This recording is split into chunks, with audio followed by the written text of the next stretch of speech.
శాంతి.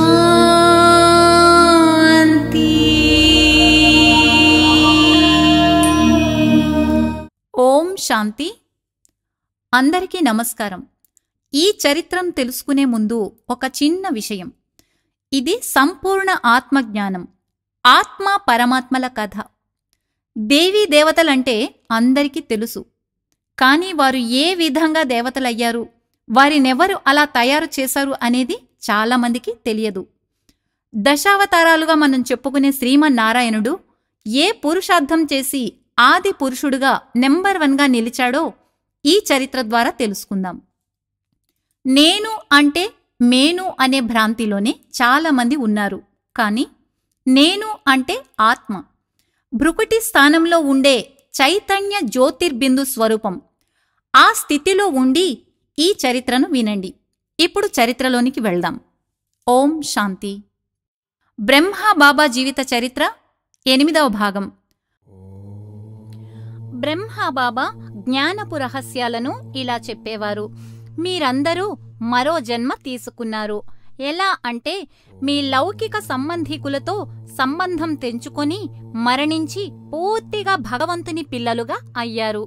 ఇది మీ కొత్త జన్మ. కనుక మీరు పూర్తిగా సత్యమైన బ్రాహ్మణులు, అంటే బ్రహ్మముఖ వంశావళి బ్రాహ్మణులు. మీ బుద్ధియోగము కేవలం పరమపిత శివపరమాత్ముని వైపే ఉండాలి. మరలా దేహము, దేహ సంబంధాల పట్ల మనసు వెళ్తే భగవంతునికి దూరమవుతారు.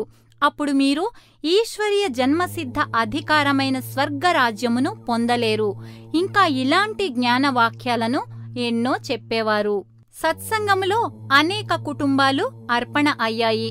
బ్రహ్మబాబా వారికి దేహ సంబంధాలను దృష్టిలో పెట్టుకోవద్దు, ఇక్కడ అందరూ పరమాత్మ సంతానం, ప్రతి ఒక్కరి బాధ్యత అతడిదే.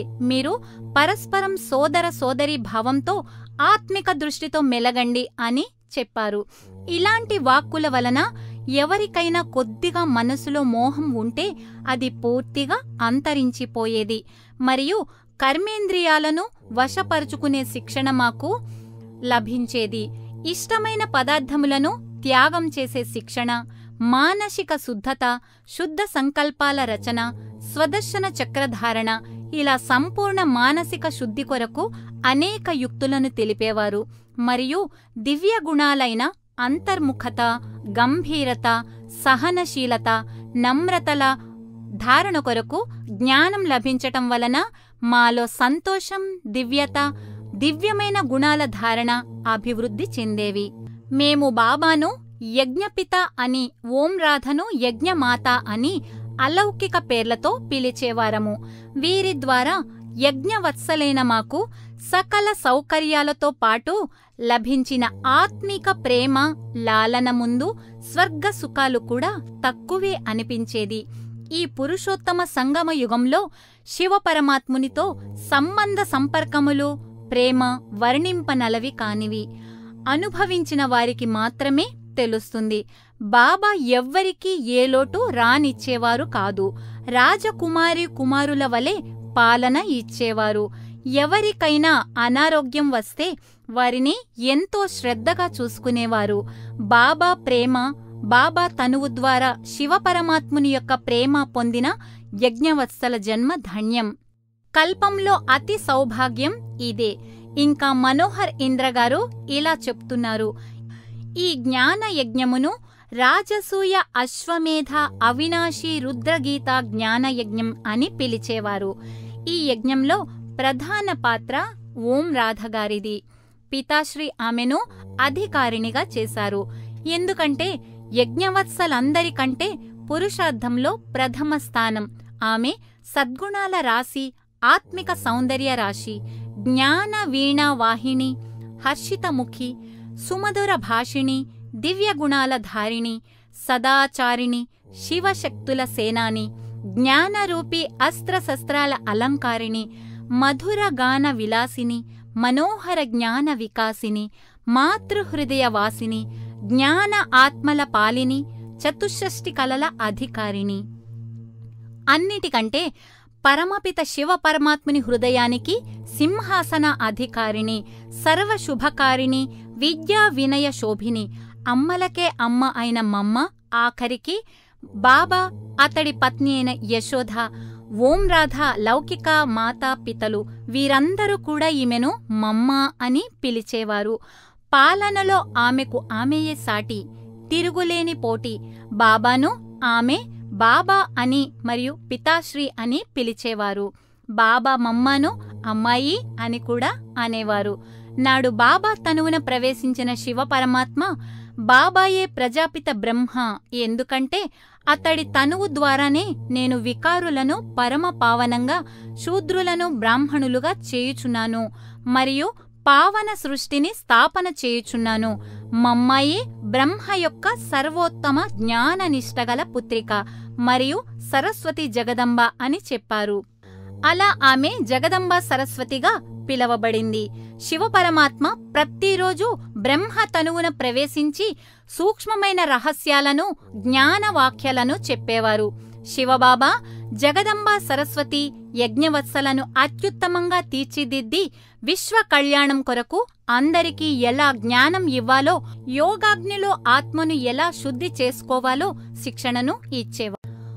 5-6 సంవత్సరముల తరువాత ఒకనాడు బ్రహ్మ తనువున ప్రవేశించిన శివ పరమాత్మ కొంతమంది కన్యలతో, ఇప్పుడు మీరు జ్ఞానంతో పరిపక్వమయ్యారు. ఇప్పుడు మీరు మీ లౌకిక పరివారం వద్దకు వెళ్లి జ్ఞానబోధను చేసి వారి కళ్యాణం చేయండి. ఇంట గెలిచి రచ్చ గెలవాలి అనే శాస్త్రం ఉంది కదా. ఒకప్పుడు వారు మీపై అత్యాచారములు చేశారు, కాని ఇప్పుడు మీరు అప్పకారులకు కూడా ఉపకారం చెయ్యాలి అని చెప్పారు. అలా తల్లిదండ్రుల వద్దకు వెళ్ళినప్పుడు ఎలా ఉండాలో కూడా కొన్ని విషయాలను శివ పరమాత్మ ఇలా చెప్పారు. 1. మీ లౌకిక సంబంధీకులను చూసినప్పుడు దేహ దృష్టి ఉండరాదు. మీరు ఆత్మిక దృష్టితోనే వారిని చూడాలి. 2. మిమ్మల్ని చూస్తూనే వారికి ఒక శక్తి స్వరూపము అనుభవం కావాలి. దేహము ద్వారా ఆలింగనము చేసుకోరాదు. మీ యొక్క ఆత్మిక ప్రభావం వారిపై పడాలి. 3. వారి వద్ద పాలు, పండ్లు వంటి శుద్ధ ఆహారం మాత్రమే స్వీకరించాలి. 4. ధన, కనక, వస్తు, వాహనాలేవి కూడా మీరు స్వీకరించరాదు. 5. ఈశ్వరీయ జ్ఞానంతో వారిని మార్చాలి. మీ ఉన్నత జీవన విధానానికి వారు ప్రభావితులయ్యేలా మీరు వారికి బోధించాలి. మీ ద్వారా అలౌకిక అనుభవం కొరకు మీతో వారు ఇక్కడికి రావాలి. ఈ ప్రకారంగా మేము కొంతమంది కన్యలము మా లౌకిక ఇళ్లకు వెళ్లాము. మమ్మ బాబాల ఆజ్ఞానుసారం మేము మా ఇళ్లకు అప్పుడప్పుడు లేఖలు రాస్తూ ఉండేవారం. కాని ఇప్పుడు వస్తున్నట్లుగా మేము లేఖలు రాయలేదు. నన్ను చూసి మా మేనగోడలు పరిగెత్తుకుని లోపలికి వెళ్లి చెప్పింది. మా అమ్మ వంటగదిలో పనులు ఎక్కడివక్కడ వదిలేసి పరుగు పరుగున వచ్చింది. ఆమె కళ్లల్లో ప్రేమ, మమకారం ఉప్పొంగుతున్నాయి. నన్ను ఆలింగనం చేసుకోవాలి అన్న కోరిక ఆమెలో కనిపించింది. నేను మాత్రం కదలకుండా ఆత్మిక దృష్టితో ఆమెని చూస్తున్నాను. అనుకోకుండా నేను వరదానమిచ్చు భంగిమలో ఒక దేవత వలె నిలుచున్నాను. ఆమె నన్ను చూసి అక్కడే ఆగిపోయింది. ఆమె కళ్ల వెంట కన్నీళ్లు కారాయి. అప్పుడు నేను, మీ ఇంటి వద్ద ఎవరు ఉన్నారో తెలుసా? శివశక్తిని. మీకోసం ఈశ్వరీయ సందేశం తెచ్చాను. ఇప్పుడు నేను నీ పుత్రికను కాను, భగవంతుని బిడ్డను. ఆత్మల కళ్యాణం కొరకు నన్ను పరమాత్మ పంపించారు అంటూ వారికి ఆత్మజ్ఞానం చెప్పాను. అందరూ నన్ను తాకకుండా దూరంగా నిలబడి చూస్తున్నారు. నన్ను ఒక శక్తి వలె, దేవత వలె చూస్తున్నారని నాకు అర్థమయ్యింది. వారి ముఖాలలో సంతోషం నాకు కనిపించింది. అమ్మ జ్ఞానమును సమర్థిస్తూ మాట్లాడింది. ఇంట్లోకి తీసుకువెళ్లి ఒకచోట కూర్చోపెట్టింది. 1 గంటలో కొంతమంది పరివారమును, ఇరుగు పొరుగు వారిని పిలిచి సమావేశపరిచింది. వారందరిపై నేను జ్ఞానవర్షం కురిపించాను. నా ద్వారా శివబాబా చెప్పిన జ్ఞానంలో వారు మునిగి తేలారు. వారందరి హృదయాలు స్పందించాయి. ఒక శక్తి స్వరూపము యొక్క అనుభవమేంటో నాకు తెలిసింది. నేను 7 రోజుల పాటు అక్కడ సత్సంగం చేశాను. చాలా మందిలో పరివర్తన కలిగింది. తద్వారా ఓం మండలిపై సందేహాలున్నవారికి అవి తొలగి ఓం మండలిపై సదా అభిప్రాయం కలిగింది. నేను వెళ్లేటప్పుడు మా అమ్మగారు నన్ను కూడా నీతో తీసుకెళ్ళు, సాక్షాత్కారము చేయించు అన్నారు. నేను నీ ప్రాప్తిలో ఉంటే తప్పకుండా జరుగుతుంది అని నాతో ఓం మండలికి తీసుకుని వెళ్లాను. నేను మా అమ్మగారితో యజ్ఞములోనికి వచ్చాను. అక్కడ ధ్యాని అనే సోదరి ద్వారా ఆత్మజ్ఞానము పొందిన మా అమ్మకు జ్ఞానంపై విశ్వాసం, ప్రియం కలగడంతో పాటు దివ్య సాక్షాత్కారాలు కూడా కలిగాయి. ఆమె వచ్చి 7 రోజులు గడిచింది. ఆ జన్మాంతం నేను ఇక్కడే ఉంటానని మా అమ్మగారు నాతో చెప్పారు. కాని పితాశ్రీ అందుకు ఒప్పుకోలేదు. ఎందుకంటే మీరు మీ ఇంటికి యజమానులు కనుక మిమ్ములను ఆటంకపరిచేవారు ఎవరూ ఉండరు. కనుక మీ లౌకిక పరివారమును కూడా జ్ఞాన మార్గంలో నడిపించి మీ ఇంటిని ఒక సత్సంగముగా మార్చండి అని సందేశమిచ్చారు. ఆమె ఆ లక్ష్యంతోనే ఇంటికి వెళ్ళింది. ఇంతవరకు బ్రహ్మ కుమారి మనోహర్ ఇంద్రగారు చెప్పారు. ఇదే విషయం గురించి బ్రహ్మ కుమారి హృదయ పుష్పగారు తమ అనుభవాల్ని ఇలా వివరిస్తున్నారు. కొన్ని సంవత్సరముల తరువాత హైదరాబాద్ వెళ్ళినప్పుడు నా లౌకిక పరివారం వారికి నేను కలియుగ సృష్టి వినాశనమును గూర్చి చెప్పుతూ జ్ఞానాలాపము చేస్తున్నప్పుడు నేను ఒక దేవకన్యను అన్నట్లుగా వారు అనుభవం చేసుకున్నారు. నేను కూడా అనుభవం చేసుకున్నాను. నా వాక్కులకు వారు ప్రభావితులయ్యారు. మరికొందరు ధ్యానావస్థలోనికి వెళ్ళిపోయారు. సాక్షాత్కారాలు కూడా చాలా మంది పొందారు. ఈ విధంగా లౌకిక పరివారం వారికి జ్ఞానమిచ్చి తిరిగి వచ్చాక మేము సుమారు 300 మంది వేరువేరు వయస్సులు కలిగిన వారం చాలా సంవత్సరములు 5 బంగ్లాలలో ఒకే కుటుంబంలా శాంతిపూర్వకంగా, స్నేహపూర్వకంగా ఉన్నాము. ఇది సహజమైన విషయం కాదు. లౌకికంలో ఒక ఇంట్లో 4-5 సభ్యులుంటేనే వారి మధ్య ఎన్నో అపార్థాలు, గొడవలు జరుగుతూ ఉంటాయి. అలాంటిది 300 మంది ఎన్నో కుటుంబాలకు చెందినవారము కలిసిమెలిసి అన్ని సంవత్సరములు స్నేహపూర్వకంగా ఉన్నామంటే కారణం యజ్ఞమాత, యజ్ఞపితల పాలన మరియు భగవంతుని ద్వారా లభించిన జ్ఞానం. ఎన్ని విఘ్నాలు వచ్చినా, ఎన్ని పరీక్షలు వచ్చినా ఈ ముగ్గురి మార్గదర్శనం మాకు సహాయ సహకారములు అందించింది. అందువలన మేము అన్నింటినీ కూడా దాటగలిగాము. కొంతమంది యజ్ఞవత్సలకు దివ్య దృష్టి ప్రాప్తించింది. వారికి ధ్యానావస్థలో దివ్య సాక్షాత్కారాలు జరిగాయి. వారి ద్వారా మిగిలిన వారికి శివపరమాత్ముని యొక్క అమూల్య సందేశాలు లభించేవి. వీరిని సందేశీ పుత్రికలు అని అనేవారు.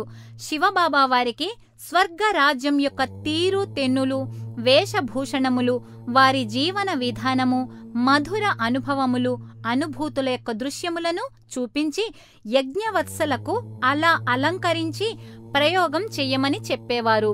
ఇలా చేయటం వలన అందరూ ఎంతో ఆనందాన్ని పొందేవారు.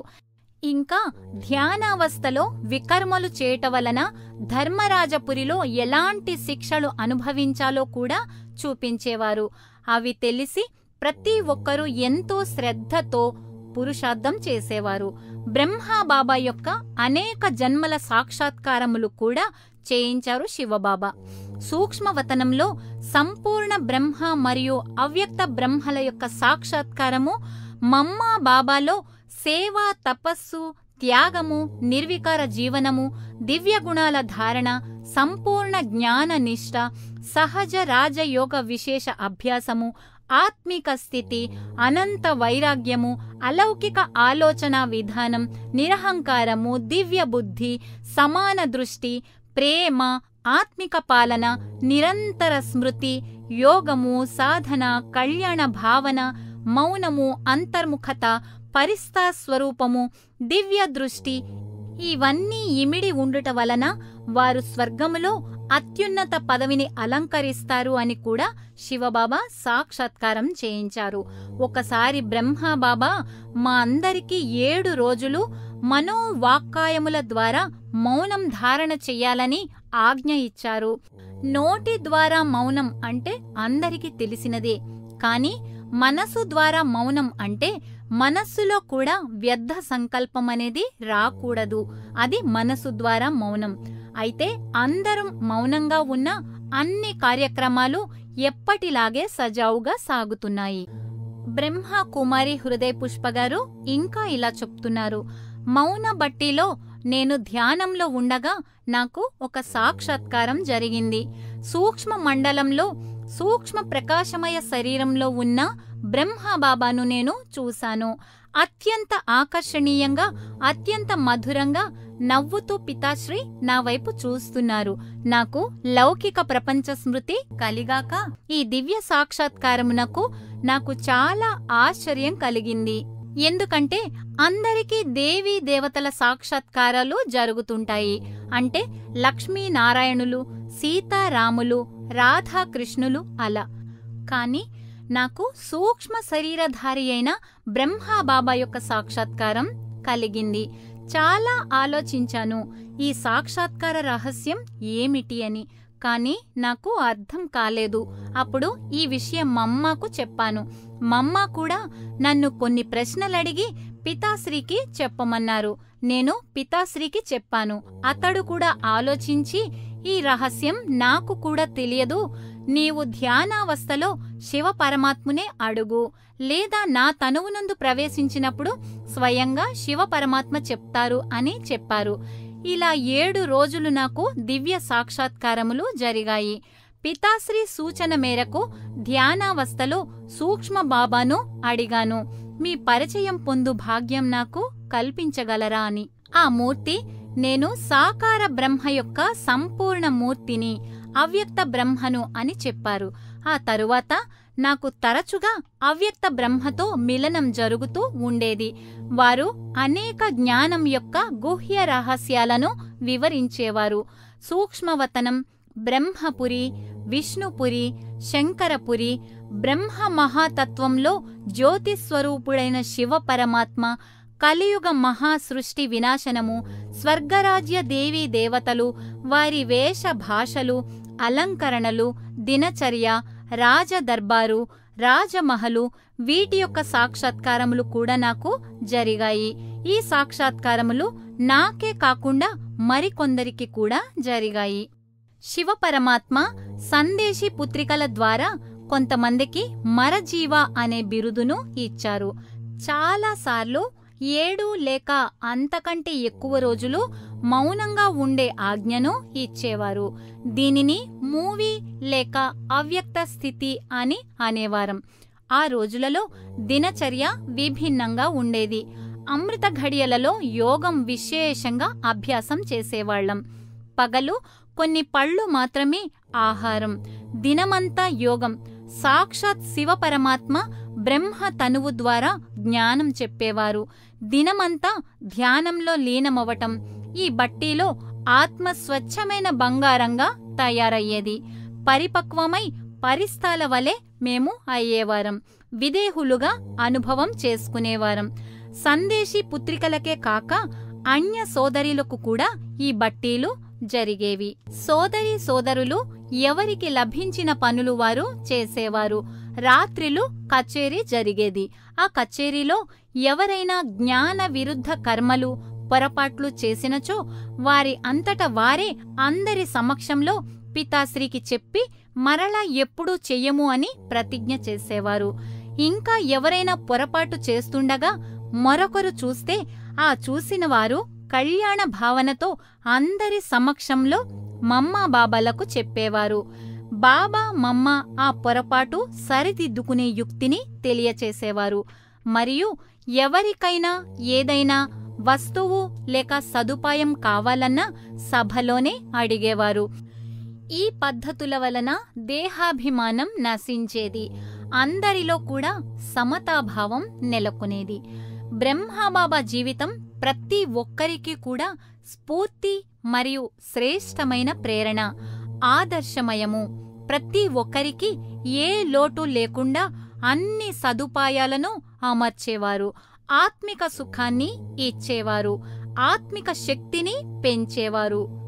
ఎప్పుడూ చిరునవ్వుతో, ఉల్లాసంగా, ఉత్సాహంగా, పురుషార్థంలో ముందుకు వెళ్తూ ఇతరులను ముందుకు నడిపిస్తూ గమ్యం చేరే దారిలో ఎన్ని విఘ్నాలైనా వెనకడుగు వేయక, అలసట లేక, నిరాశ, నిస్పృహ, భయం, బలహీనత లేకుండా పిల్లలతో కలిసి ఆడుతూ పాడుతూ ఒక స్నేహితునిలా, వయసుకు పెద్దవాడైన యువకుల కంటే ఉత్సాహంగా అందరితో పాటు అతను కూడా యజ్ఞసేవలో పాలు పంచుకునేవారు.